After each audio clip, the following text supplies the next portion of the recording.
মহাসমাধির আগে শ্রীমা যে উক্তিটি এক ভক্তের নিকট করেছিলেন তা আমাদের জানাচ্ছেন গম্ভীরানন্দজি মহারাজ।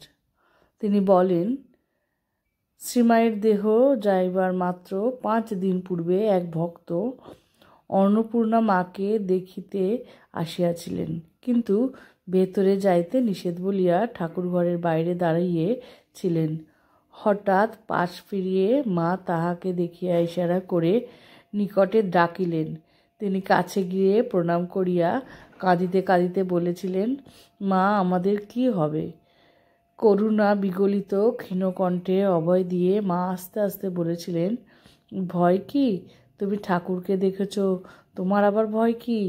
তবে একটি কথা বলি, যদি শান্তি চাও মা, কারো দোষ দেখো না, দোষ দেখবে নিজের। জগৎকে আপনার করে নিতে শেখো। কেউ পর নয় মা, জগৎ তোমার। এটি মার শেষ উক্তি ভক্তদের জন্য। আবার এক ভক্তের নিকট মা বলছেন, ভয় পেও না, মানুষের জন্মই হয়েছে কষ্ট পাওয়ার জন্য। এমনকি মানব শরীর গ্রহণ করে জন্ম নেওয়া দেবতারা পর্যন্ত এই কষ্ট থেকে রক্ষা পায়নি।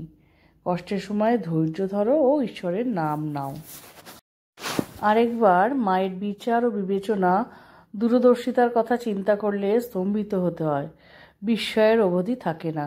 জয়রামবাটি জমিদারের রায়দের সন্তান ডাক্তার সজনীবাবু মায়ের কাছে দীক্ষা নিতে চাইলে মা তাকে মিষ্ট বাক্যে নিরস্ত করতে চেষ্টা করেন, কিন্তু সজনীবাবু নিরস্ত না হয়ে তাকে দীক্ষা দেন।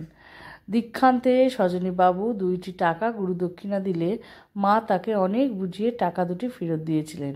এই ঘটনায় বিস্ময়াবিষ্ট জনৈক সন্তানকে মা বলেছিলেন, ও নিজেদের বাগানের জিনিসপত্র কখনো এনে দেয় সে আলাদা কথা, কিন্তু টাকা নিলে ওর বাড়ির লোকের মনের সন্দেহ হতে পারে, পাছে তাদের বিষয়ে হাত পড়ে।